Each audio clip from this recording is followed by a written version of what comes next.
I was very interested to see the Chancellor recognising the fact that the UK has dropped down the league tables in international competitiveness in its tax rate, and one of the measures he announced early on was a 4-year programme to reduce our headline rate of corporation tax, which is widely cited internationally, from 28% to 24%. So I think that will be great news for all tax-paying businesses.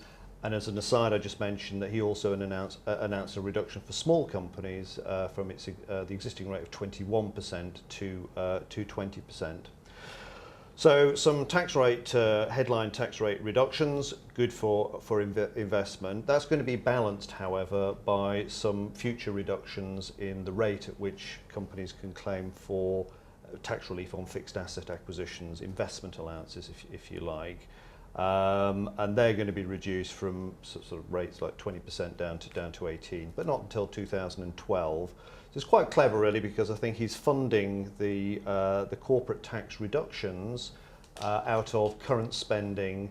It's just a timing issue, really, for companies when they will get tax relief on their new asset acquisitions. Other measures, I suppose, which might be seen as good for business, will be really sort of straying into the area of employment taxes.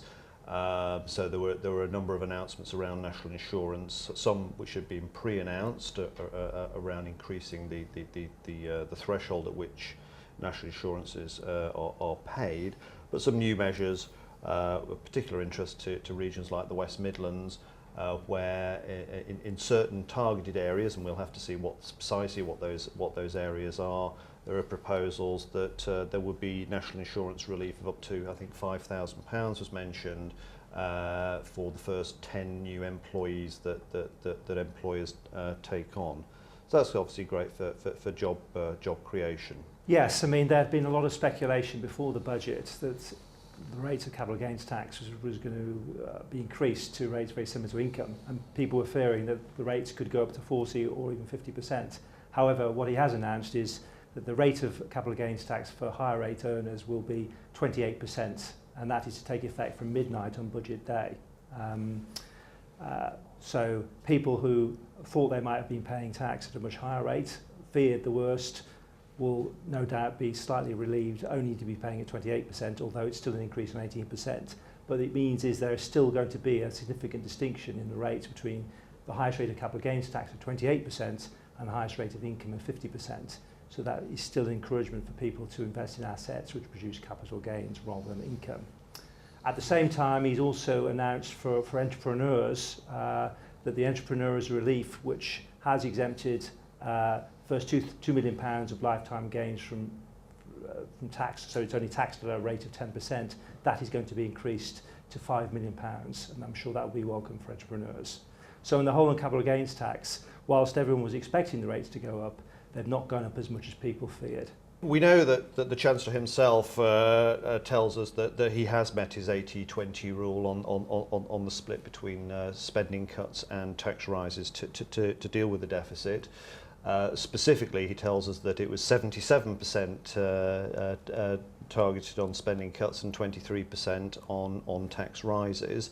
We'll have to take his word for it at the moment until we've examined the budget notes in great detail. Looking at it, however, during the course of his speech, actually the tax rises, do they stack up to make up the 23%? And when you look at the capital gains tax measures that have been announced, you look at the announcements around the increase in the personal allowance from 6475 to 7475, taking a lot of lower earners out of income tax altogether, and look at the business tax measures. None of those are particularly tax raising as far as I can see. There's perhaps £1 billion he mentioned, I think, on capital gains tax, but that's just not enough to deal with that 23%. And towards the end of his speech, he told us where the missing element was, and it's on the consumer that it's going to fall. It's going to be an increase in the rate of VAT from 17.5% to 20% from next January.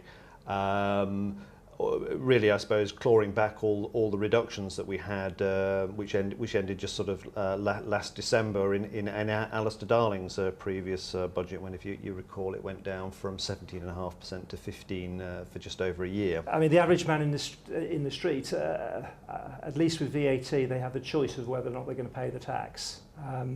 He's announced that child benefit is going to be frozen for 3 years.